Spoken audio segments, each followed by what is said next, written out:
The Legend of Zelda, probably my favorite video game series of all time. And this direct gave us probably one of the most intriguing game reveals that we've had in the entire series. And with that being said, let's get right into it. First of all, I just want to mention that Eiji Aonuma went back and said that traditional Zelda games were not important and that he doesn't understand why people want to see traditional Zelda games anymore, which to me just doesn't make sense. Like, yeah, I understand that sticking with the formula of the original Zelda games is what could have made Skyward Sword less successful. However, I don't think that that was fully a Zelda tradition problem. And what this game pretty much goes to show is that you can do a lot with that format. So we start off the trailer and Link has a brand new sword. I have no idea what this sword looks like. It definitely isn't the Master Sword because the Master Sword is not that color. Are we to assume that this is what the Master Sword looks like in the Link's Awakening art style? You could definitely make that theory. Is it a new sword or is it not? Feel free to drop your prediction down in the comments. And from the looks of it, we're getting classic Ganon back, which is always a nice thing. In fact, I honestly prefer the original pig-style Ganon design over Ganondorf any day of the week. But hey, that's just me. And speaking of the older Zelda games, it looks like this map is very familiar. So if you went at it for about a couple seconds, you're gonna start to wonder, is this the map from A Link to the Past? Which is honestly very strange to me, because if you look at the beginning of the trailer, Link has all of the items from Link's Awakening. So why would Link have all of the items from Link's Awakening and Zelda goes into a world that looks exactly like A Link to the Past? Yeah, this shit just doesn't make any sense. Subscribe, motherfucker!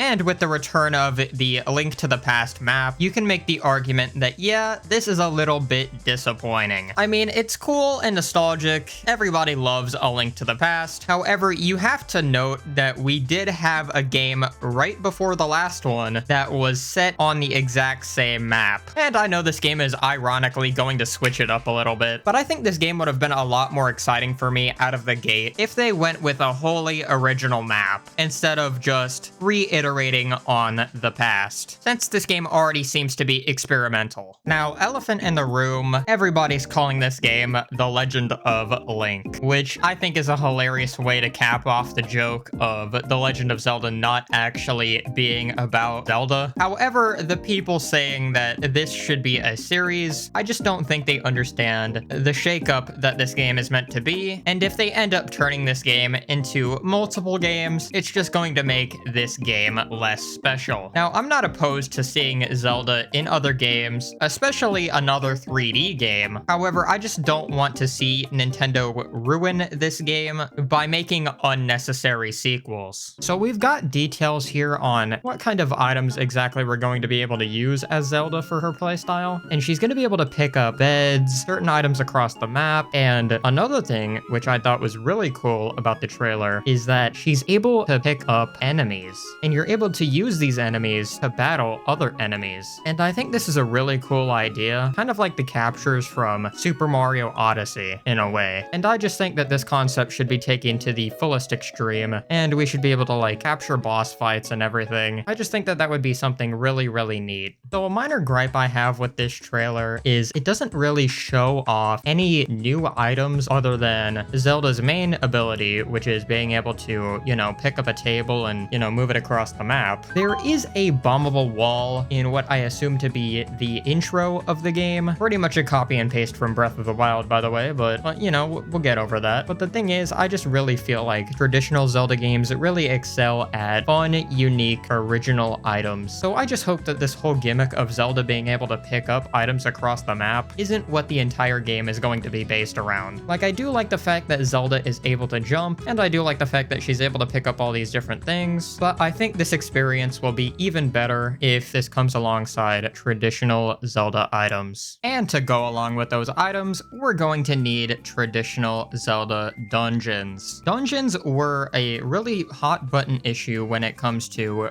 both Breath of the Wild and Tears of the Kingdom. And while I feel like people gave Tears of the Kingdom a lot of shit for no reason, when yeah, the dungeons were pretty traditional, like they weren't fully traditional in the sense that you get an item midway through and you have to use that said item to beat the dungeon. However, I feel like Tears of the Kingdom did a really good job in making the dungeons actually feel unique from each other. Now, I don't know if dungeons were actually shown in this trailer at all. I mean, there were a couple areas in the trailer which you could say, yeah, that kind of looks like a dungeon, but it might just be something on the overworld. But I'd feel like this game would be really stupid if it didn't use traditional Zelda dungeons in a way that makes Zelda's moveset shine even brighter. So the next thing I want out of this game is, of course, I want heart containers to come back, but I also want more side activities and mini games. What I thought was really cool about Link's Awakening and A Link Between Worlds specifically, the fact that there was so many memorable side quests that you could do, and these side quests would actually reward you with items that were actually substantial. Now, I think it would be cool if this game had something like a skill tree or something to balance out the base of the gameplay a little bit more, but I don't think Zelda's ever really done that before. But it would be nice to give Zelda a skill tree, as I think that would enhance the game just a little bit more. And last but not least, I want to see an original style soundtrack. And what I mean about an original style soundtrack is the fact that I don't want the game to have nothing but atmospheric tracks. Yeah, I feel like Breath of the Wild and Tears of the Kingdom have a really good atmospheric soundtrack, and I think that really fits the gameplay and open world of Breath of the Wild and Tears of the Kingdom. However, I don't feel like traditional Zelda games really benefit from atmospheric soundtracks. They're tracks that I could not only listen to in-game, but tracks that I could honestly listen to in my spare time. There's been a ton of really good Zelda soundtracks over the years, and personally, I feel like the Legend of Zelda Breath of the Wild and Tears of the Kingdom soundtracks are not as good. But what do you think? What do you want from the Legend of Zelda Echoes of Wisdom? Make sure to leave that down in the comment section below, and if you want to check out my other videos on screen right now, feel free to give those a watch as well. Until next time, I'll see you in the next video. Peace.